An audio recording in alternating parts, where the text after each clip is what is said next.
10 വർഷത്തെ ഇടവേളയ്ക്ക് ശേഷം കേരളത്തിൽ കോൺഗ്രസ് അധികാരത്തിലേക്ക് വന്നിരിക്കുകയാണ്. നിലവിൽ പാർട്ടിയെ നയിച്ചുകൊണ്ടിരിക്കുന്ന സണ്ണി ജോസഫ് പേരാവൂരിൽ നിന്നുള്ള MLA അദ്ദേഹം മന്ത്രിയായി സത്യപ്രതിജ്ഞ ചെയ്തു കഴിഞ്ഞു. ഇനിയിപ്പോൾ പാർട്ടിയെ നയിക്കാൻ ആര് എന്നൊരു ചോദ്യമാണ് ഉയരുന്നത്. പല പേരുകൾ നമ്മൾ പറഞ്ഞു കേൾക്കുന്നുണ്ട്, പല പേരുകൾ അന്തരീക്ഷത്തിൽ അലയടിക്കുന്നുണ്ട്. വിവിധ മുതിർന്ന നേതാക്കന്മാർക്ക് പല ആളുകൾ KPCC അധ്യക്ഷനാകാനുള്ള താല്പര്യമുണ്ട്. അവർ പല പേരുകൾ അവരുടെ നോമിനികളായി പലരുടെ പേരുകൾ പറയുന്നുണ്ട്. പ്രവർത്തകന്മാർ പല പേരുകൾ പറയുന്നുണ്ട്. നേരത്തെ K. സുധാകരൻ നയിച്ച പാർട്ടി, MM ഹസൻ താൽക്കാലിക അധ്യക്ഷനായിരുന്നു നയിച്ച പാർട്ടി, VM സുധീരൻ നയിച്ച പാർട്ടി, മുല്ലപ്പള്ളി രാമചന്ദ്രൻ നയിച്ച പാർട്ടി, രമേശ് ചെന്നിത്തല നയിച്ച പാർട്ടി, അത്തരത്തിൽ ഏറ്റവും അവസാനം K. സുധാകരൻ നയിച്ച പാർട്ടി, ഇപ്പോൾ സണ്ണി ജോസഫ് നയിച്ചുകൊണ്ടിരിക്കുന്ന പാർട്ടി. ഈ പാർട്ടിയിൽ ഇനി ആര് KPCC അധ്യക്ഷനാകണം, ഈ കോൺഗ്രസിനെ കേരളത്തിൽ ആര് നയിക്കണമെന്ന ചോദ്യം വരുമ്പോൾ അടൂർ പ്രകാശിന്റെ പേര് കേൾക്കുന്നു, ആറ്റിങ്ങൽ MP, മാവേലിക്കര MP കൊടിക്കുന്നിൽ സുരേഷിന്റെ പേര് കേൾക്കുന്നു. അതോടൊപ്പം Joseph Vazhakkan KPCC general secretary രാഷ്ട്രീയകാര്യ സമിതി അംഗമായ ജോസഫ് വാഴക്കന്റെ പേര് കേൾക്കുന്നു. മൂവാറ്റുപുഴ MLA മാത്യു കുഴൽനാടന്റെ പേര് കേൾക്കുന്നു. അതോടൊപ്പം ഉയർന്നു കേൾക്കുന്ന മറ്റൊരു പ്രധാനപ്പെട്ട പേര് ബെന്നി ബെഹനാൻ, ചാലക്കുടി MP ബെന്നി ബെഹനാന്റെ പേര് കേൾക്കുന്നു. ചില ആളുകൾ പറയുന്നു ചാണ്ടി ഉമ്മനെ KPCC അധ്യക്ഷ പദം ഏൽപ്പിക്കണമെന്ന്. ആദ്യമേ നമുക്ക് പറയാം, ചാണ്ടി ഉമ്മൻ എന്തായാലും KPCC അധ്യക്ഷ പദത്തിലേക്ക് എത്തുകയില്ല. ഇപ്പോൾ നമുക്ക് ലഭ്യമാകുന്ന വിവരപ്രകാരം ഗ്രൂപ്പുകൾ ചേരി തിരിഞ്ഞ് ഞങ്ങളുടെ ഇന്നയാളെ KPCC അധ്യക്ഷനാക്കണം ആവശ്യപ്പെട്ടിട്ടുണ്ട്. നമ്മൾ തെരഞ്ഞെടുപ്പ് കഴിഞ്ഞ് രമേശ് ചെന്നിത്തല മുഖ്യമന്ത്രി പദത്തിലേക്ക് എത്തില്ല എന്ന് ഉറപ്പായപ്പോൾ അദ്ദേഹം മുന്നോട്ട് വെച്ചൊരു പേരാണ് ഈ ജോസഫ് വാഴക്കന്റെ പേര്. എന്നും രമേശ് ചെന്നിത്തലയുടെ വിശ്വസ്തനായ മുൻ KPCC ജനറൽ സെക്രട്ടറി, കോൺഗ്രസിന്റെ രാഷ്ട്രീയകാര്യ സമിതി അംഗം, കേരള വിദ്യാർത്ഥി യൂണിയനെ സംസ്ഥാനത്ത് നയിച്ച മുൻ MLA കൂടിയായ മൂവാറ്റുപുഴ MLA കൂടിയായ ജോസഫ് വാഴക്കൻ രമേശ് ചെന്നിത്തലയുടെ വിശ്വസ്തനാണ്. ഗ്രൂപ്പ് രാഷ്ട്രീയം കോൺഗ്രസിൽ കൊടികുത്തി നിന്ന സമയത്ത് രമേശ് ചെന്നിത്തല വിവിധ സ്ഥാനമാനങ്ങൾ നൽകിയ ആളുകളെല്ലാം അദ്ദേഹത്തെ വിട്ടുപോയപ്പോഴും അധികാരമില്ലാത്ത രമേശ് ചെന്നിത്തലയുടെ കീഴിൽ അടിയുറച്ചു നിന്ന രമേശ് ചെന്നിത്തലയോടൊപ്പം നിൽക്കുന്ന നേതാവാണ് ജോസഫ് വാഴക്കൻ. ആ നേതാവ് തന്റെ കൂടെ, തന്റെ സുഖത്തിലും ദുഃഖത്തിലും തന്റെ കൂടെ നിന്ന ജോസഫ് വാഴക്കനെ KPCC അധ്യക്ഷ പദവിയിലേക്ക് എത്തിക്കണമെന്നാണ് രമേശ് ചെന്നിത്തല ആവശ്യപ്പെട്ടത്. തനിക്ക് മുഖ്യമന്ത്രി സ്ഥാനമില്ലെങ്കിൽ വേണ്ട, പക്ഷേ ജോസഫ് വാഴക്കന് KPCC പ്രസിഡന്റ് സ്ഥാനം കൊടുക്കണമെന്നാണ് രമേശ് ചെന്നിത്തല ആവശ്യപ്പെട്ടത്. ജോസഫ് വാഴക്കന് പകരം മറ്റാരെങ്കിലും വരുമോ? രമേശ് ചെന്നിത്തല ജോസഫ് വാഴക്കന് വേണ്ടി വാശി പിടിക്കുമെന്ന കാര്യത്തിൽ തർക്കമില്ലല്ലോ. ഒരു തർക്കവുമില്ല.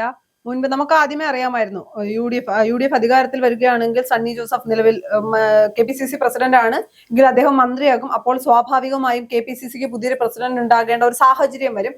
അപ്പൊ പല പേരുകൾ ഉയർന്നു വന്നിരുന്നു. പക്ഷെ അപ്പോഴത്തെ പോലെ, അല്ലെങ്കിൽ അന്ന് നമ്മൾ ചർച്ച ചെയ്ത പോലെ അത്ര എളുപ്പമല്ല ഇനി ഒരു KPCC പ്രസിഡന്റിനെ നിർണ്ണയിക്കുക അല്ലെങ്കിൽ തീരുമാനിക്കുക എന്ന് പറയുന്നത്. ചേട്ടൻ പറഞ്ഞതുപോലെ ഗ്രൂപ്പുകൾക്ക് വേണ്ടി പിടിക്കും. ഗ്രൂപ്പുകൾ അവരുടെ നേതാക്കൾക്ക് അല്ലെങ്കിൽ അവരാരെയാണോ KPCC പ്രസിഡന്റ് ആക്കാൻ ആഗ്രഹിക്കുന്നത് അങ്ങനെ പിടിക്കുമെങ്കിൽ പോലും അതിനപ്പുറത്തേക്ക് അല്ല, അതിന് പഴയ കാലത്തെ പോലെ ഒരു AI ഗ്രൂപ്പ് ചേരി തിരിഞ്ഞൊന്നും പിടിച്ചില്ലെങ്കിലും രമേശ് ചെന്നിത്തല കാര്യത്തിൽ പിടിവാശി കാണിക്കുന്നത് ഉറപ്പല്ലേ? തീർച്ചയായും പിടിക്കും. അത് മാത്രമല്ല, ഗ്രൂപ്പിന് അപ്പുറത്തേക്ക് നോക്കുമ്പോൾ നമുക്കറിയാം മുഖ്യമന്ത്രിയായ 3 പേരുടെ പേരുകളാണ് ഉയർന്നു കേട്ടത്. VD സതീശന്റെ പേര്, രമേശ് ചെന്നിത്തലയുടെ പേര്, KC വേണുഗോപാലിന്റെ. ഇപ്പൊ VD സതീശന് ഇനിയൊരു പേര് ഹൈക്കമാൻഡിന് മുന്നിലേക്ക് അല്ലെങ്കിൽ KPCC പ്രസിഡന്റായി വെക്കാനുള്ള സാധ്യതയില്ല. കാര്യം മുഖ്യമന്ത്രിയാണ്. നിലവിലപ്പോ അത്തരം കാര്യങ്ങളിലേക്ക് വാശി പിടിക്കേണ്ട ആവശ്യമില്ല. മന്ത്രിമാരെ തീരുമാനിക്കുന്നത് പോലും ഈ 3 നേതാക്കളുടെ പേരുകൾ പരിഗണിച്ചുകൊണ്ടായിരുന്നു, അല്ലെങ്കിൽ അവര് നിർദ്ദേശം വെച്ചതനുസരിച്ച് ആയതുകൊണ്ട് തന്നെ VD സതീശന്റെ പറയുന്ന വ്യക്തിയെ വെക്കാനുള്ള സാധ്യത എനിക്ക് തോന്നുന്നില്ല. അപ്പൊ അത് മാറ്റി കഴിഞ്ഞാൽ രമേശ് ചെന്നിത്തലയുമുണ്ട്, KC വേണുഗോപാലുമുണ്ട്. സ്വാഭാവികമായും രമേശ് ചെന്നിത്തല ആദ്യം മുതൽ മുഖ്യമന്ത്രി ആക്കാത്തതിൽ അതൃപ്തി അറിയിക്കുമ്പോൾ അദ്ദേഹം മുന്നോട്ട് ആദ്യം വെച്ച ആവശ്യം കൂടിയായിരുന്നു ജോസഫ് വാഴക്കന് KPCC പ്രസിഡന്റ് സ്ഥാനം നൽകുക എന്നുള്ളത്. അത് നൽകാതിരുന്നാൽ ഇനി അതൊരു പ്രശ്നമാകില്ലേ? അല്ലെങ്കിൽ എന്ത് പറഞ്ഞ് അത് ആ സ്ഥാനം നൽകാമെന്ന് പറഞ്ഞാണ് രമേശ് ചെന്നിത്തലയുമായി അന്ന് സംസാരിച്ചപ്പോൾ, അല്ലെങ്കിൽ രമേശ് ചെന്നിത്തല സമവായത്തിൽ എത്തിയത് അത് നൽകാമെന്ന് പറഞ്ഞിട്ടാണോ എന്നുള്ളൊരു ചോദ്യമുണ്ട്. അത് നമുക്ക് കൃത്യമായി അറിയില്ല. അപ്പൊ അവിടെ ഒരു പ്രശ്നമുണ്ട്. രമേശ് ചെന്നിത്തല മുന്നോട്ട് വെച്ച ജോസഫ് വാഴക്കനെ ആക്കിയില്ലെങ്കിൽ രമേശ് ചെന്നിത്തല വീണ്ടും പ്രശ്നങ്ങൾ ഉണ്ടാക്കില്ലേ? പ്രശ്നം ഉണ്ടാക്കാമെന്ന് വെച്ചാൽ ഹൈക്കമാൻഡിനോട് പരാതി പറയില്ലേ എന്നൊരു ചോദ്യം നിലനിൽക്കുന്നുണ്ട്. മറുവശത്ത് KC വേണുഗോപാൽ മുഖ്യമന്ത്രി ആകുമെന്ന് കരുതിയ ആളാണ്. അദ്ദേഹത്തെയും അവസാന പാർട്ടി താഴ്ന്നു, അല്ലെങ്കിൽ അദ്ദേഹവും മുഖ്യമന്ത്രി ആയിട്ടില്ല എന്ന് പറയുമ്പോൾ അദ്ദേഹവും KPCC പ്രസിഡന്റ് സ്ഥാനത്തേക്ക് ആരെങ്കിലും നിർദ്ദേശിച്ചാൽ അവിടെ ഒരു പ്രശ്നം ഉണ്ടാകും. ആരെ KPCC പ്രസിഡന്റ് ആക്കണം എന്നുള്ള, ഈ 2 പേരിൽ ആരെ ആക്കണം എന്നൊരു ചോദ്യം വരും. ഇത് രണ്ടുമല്ല, ഈ 2 പേരുകളും വെട്ടിക്കൊണ്ട് മൂന്നാമത് മറ്റൊരാൾ വരുമോ എന്നൊരു ചോദ്യമുണ്ട്. തീർച്ചയായും KC വേണുഗോപാലിനെ സംബന്ധിച്ചിടത്തോളം അദ്ദേഹത്തിന്റെ KC വിഭാഗത്തിന് താല്പര്യം മാത്യു കുഴൽനാടനെ KPCC അധ്യക്ഷ പദവിയിലേക്ക് എത്തിക്കണമെന്നാണ്.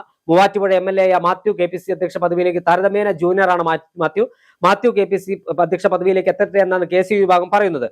അതിനപ്പുറം ഗ്രൂപ്പ് ഇത്തവണ KC വേണുഗോപാൽ മുഖ്യമന്ത്രി ആകട്ടെ എന്ന് പറഞ്ഞുകൊണ്ട് 18 MLA മാർ പിന്തുണച്ച ഗ്രൂപ്പ് വെച്ചിരിക്കുന്ന പേര് ബെന്നി ബെഹനാന്റേതാണ്. ചാലക്കുടി MP ആയ ബെന്നി ബെഹനാൻ, നേരത്തെ KPCC ജനറൽ സെക്രട്ടറി ആയിരുന്ന അദ്ദേഹം. ബെന്നി ബെഹനാനെ സംബന്ധിച്ചിടത്തോളം അദ്ദേഹം കോൺഗ്രസ് രാഷ്ട്രീയത്തിലെ തലപ്പൊക്കമുള്ള നേതാക്കന്മാരിൽ ഒരാളാണ്. ഉമ്മൻചാണ്ടിയുടെ എക്കാലത്തെയും വിശ്വസ്തൻ, ഉമ്മൻചാണ്ടിയോടൊപ്പം നിന്ന് സ്ഥാനമാനങ്ങൾ നേടിയ ആളുകൾ പലപ്പോഴും ഉമ്മൻചാണ്ടിയെ തള്ളിപ്പറഞ്ഞ സാഹചര്യത്തിൽ സോളാർ കേസൊക്കെ കൊടുമ്പിരി കൊണ്ട കാലഘട്ടത്തിൽ ഉമ്മൻചാണ്ടിയെ പ്രതിരോധിക്കാൻ ചാനൽ ചർച്ചകളിൽ വരാൻ പോലും അദ്ദേഹത്തിനോടൊപ്പം നിന്ന് ആനുകൂല്യം പറ്റിയ ആളുകൾ തയ്യാറാകാതിരുന്നപ്പോൾ മലബാറിന്റെ സുൽത്താൻ എന്ന് വിശേഷിപ്പിക്കുന്ന ടി സിദ്ദീഖും ബെന്നി ബെഹനാനും രാജ്മോഹൻ ഉണ്ണിത്താനുമാണ് ഉമ്മൻചാണ്ടിക്ക് വേണ്ടി കവചം തീർക്കാൻ അന്ന് രംഗത്തെത്തിയത്. ടി സിദ്ദീഖ് ഇന്ന് മന്ത്രിയായിരിക്കുന്നു. രാജ്മോഹൻ ഉണ്ണിത്താൻ കോൺഗ്രസിന്റെ രാഷ്ട്രീയ സമിതി അംഗവും അദ്ദേഹം MP യുമാണ്.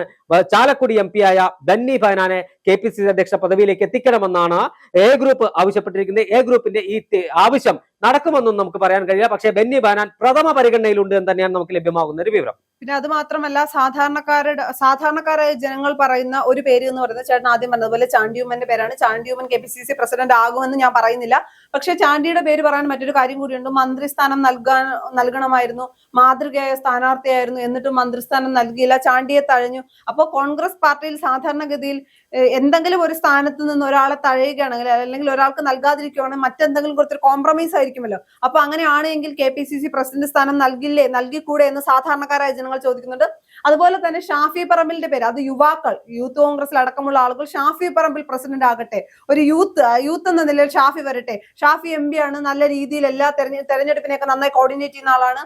അപ്പൊ അത്തരം കാര്യങ്ങൾ ഷാഫിയുടെ പേര് ഉയർന്നു കേൾക്കുന്നുണ്ട്. പക്ഷേ ഷാഫിയോ ചാണ്ടിയോ ഒന്നും വരാൻ സാധ്യതയില്ല.